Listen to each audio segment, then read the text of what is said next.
एक रात 5 मुकाबले, 2 फुल फ्राई ਤੇ 6 ਹਾਫ ਫਰਾਈ। ਰਾਤੀ ਤਾਂ ਇਦਾਂ ਲੱਗ ਰਿਹਾ ਸੀਗਾ ਕਿ ਵੱਡੇ ਕੜਾਏ ਦੇ ਵਿੱਚ ਫੈਸਲਾਬਾਦ ਦੀ ਪੁਲਿਸ ਨੇ ਤੇਲ ਪਾਇਆ ਹੋਇਆ ਤੇ ਫੁੱਲ ਫਰਾਈ ਤੇ ਹਾਫ ਫਰਾਈ ਕਰੀ ਜਾ ਰਹੇ ਆ।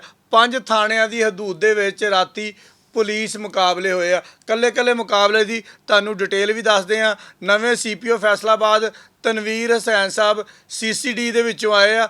ਇੱਦਾਂ ਹੀ ਲੱਗ ਰਿਹਾ ਵਾ ਕਿ ਫੈਸਲਾਬਾਦ ਦੀ ਪੁਲਿਸ ਜਿਹੜੀ ਆ ਨਾ ਉਹ ਸੀਸੀਡੀ ਤਰ੍ਹਾਂ ਕੰਮ ਕਰਨ ਲੱਗ ਗਈ ਆ। ਪਹਿਲੇ ਥੋੜੀ ਜਿਹੀ ਢਿੱਲੀ ਸੀ, ਪਹਿਲੇ ਵੀ ਇਦਾਂ ਦੇ ਕੰਮ ਕਰਦੇ ਸੀ, ਲੇਕਿਨ ਥੋੜੇ ਜਿਹੇ ਢਿੱਲੇ ਸੀ। ਲੇਕਿਨ ਜਦੋਂ ਕਪਤਾਨ ਤਗੜਾ ਆ ਜਾਂਦਾ ਨਾ, ਫਿਰ ਉਹ ਪਿੱਛੇ ਹੱਥ ਰੱਖ ਕੇ ਥਪਕੀ ਦਿੰਦਾ ਵਾ ਵੀ ਚੜ ਜਾਓ, ਤੇ ਫਿਰ ਸਾਰੇ ਹੀ ਚੜ ਜਾਂਦੇ ਆ। ਉਹੀ ਹਾਲ ਹੋਇਆ ਰਾਤੀ ਸਾਡੇ ਫੈਸਲਾਬਾਦ ਦੇ ਵਿੱਚ।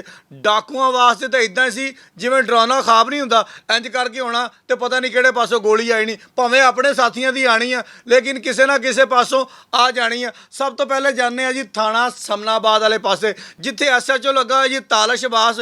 ਉਹਨਾਂ ਦਾ ਇਹ ਕਹਿਣਾ ਵਾ 1,65,000 ਰੁਪਇਆ 2 ਡਾਕੂਆਂ ਨੇ ਖੋਇਆ ਵਾ ਤੇ ਖੋ ਕੇ ਭੱਜ ਗਏ ਆ। ਸਾਨੂੰ ਪਤਾ ਲੱਗਾ ਵਾ, ਅਸੀਂ ਵੀ ਮਗਰ ਚੜ ਗਏ ਆ। ਫਾਇਰਿੰਗ ਹੋਈ ਆ।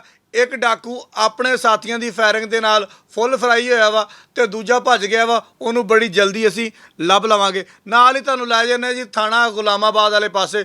ਉੱਥੇ ਵੀ ਇੱਕ ਡਾਕੂ ਸਾਹਿਬ ਜਿਹੜੇ ਆ ਨਾ ਫੁੱਲ ਫਰਾਈ ਹੋਏ ਆ। ਉਹਦੇ ਤੇ 20 ਮੁਕੱਦਮੇ ਸੀ ਪਹਿਲੇ ਡਕੈਤੀਆਂ ਦੇ। ਉਹ ਵੀ ਜਨਾਬੇ ਵਾਲੀ ਇੱਦਾਂ ਹੀ ਆਪਣੇ ਸਾਥੀਆਂ ਦੀ ਫਾਇਰਿੰਗ ਦੇ ਨਾਲ ਹਲਾਕ ਹੋ ਗਿਆ। ਇਹ 2 ਸੀਗੇ ਜਿਹੜੇ ਫੁੱਲ ਫਰਾਈ ਹੋਏ ਆ। ਬਾਕੀ ਹੁਣ ਚੱਲਦੇ ਆ ਜੀ ਜਿਹੜੇ ਹਾਫ ਫਰਾਈ ਹੋਏ ਆ। ਸਾਡੇ ਬਿਲਕੁਲ ਨਾਲ ਥਾਣਾ ਹੈਗਾ ਜੀ ਸਿਵਲ ਲਾਈਨ, ਉੱਥੇ ਐਸਐਚਓ ਲੱਗਾ ਹੋਇਆ ਅਤੀਕ ਸ਼ਾਹ। ਉਹਨਾਂ ਦੇ ਨਾਲ ਰਾਤੀ ਡਾਕੂਆਂ ਦਾ ਮੁਕਾਬਲਾ ਹੋਇਆ ਵਾ। 2 ਡਾਕੂ ਜਿਹੜੇ ਆ ਉਹ ਜ਼ਖਮੀ ਹਾਲਤ ਦੇ ਵਿੱਚ ਗ੍ਰਿਫਤਾਰ ਹੋ ਗਏ ਆ, ਬਾਕੀ ਗਏ ਆ ਭੱਜ। ਹੁਣ ਜਾਂਦੇ ਜੀ ਥਾਣਾ ਬਟਾਲਾ ਕਲੋਨੀ ਵਾਲੇ ਪਾਸੇ। ਉੱਥੇ ਵੀ ਜਨਾਬ ਜਰਾਇਮ ਪੇਸ਼ਾ ਬੰਦਿਆਂ ਦਾ ਤੇ ਐਸਐਚਓ ਜ਼ਹੀਰ ਅਬਾਸ ਦਾ ਆਪਸ ਦੇ ਵਿੱਚ ਆਮਣਾ ਸਾਹਮਣਾ ਹੋ ਗਿਆ। ਫਿਰ ਫਾਇਰਿੰਗ ਹੋਈ ਆ।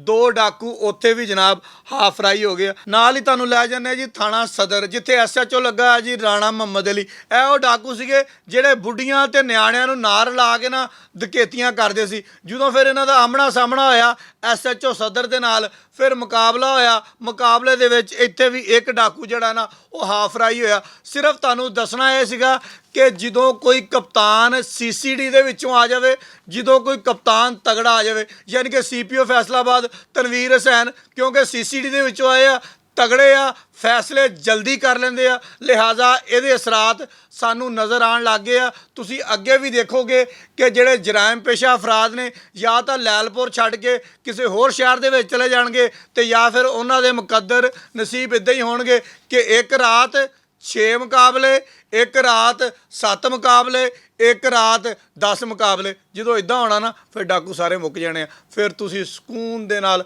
ਆਰਾਮ ਦੇ ਨਾਲ, ਮੇਰੇ ਕੋਲ ਚਾਹ ਦਾ ਕੱਪ ਨਹੀਂ ਹੈਗਾ, ਨਹੀਂ ਤਾਂ ਮੈਂ ਤੁਹਾਨੂੰ ਚੁਸਕੀ ਲਾ ਕੇ ਦੱਸਣੀ ਸੀ, ਕਿਤੇ ਵੀ ਬਹਿ ਕੇ ਚਾਹ ਪੀ ਸਕਦੇ ਹੋ। ਬਹੁਤ ਸ਼ੁਕਰੀਆ।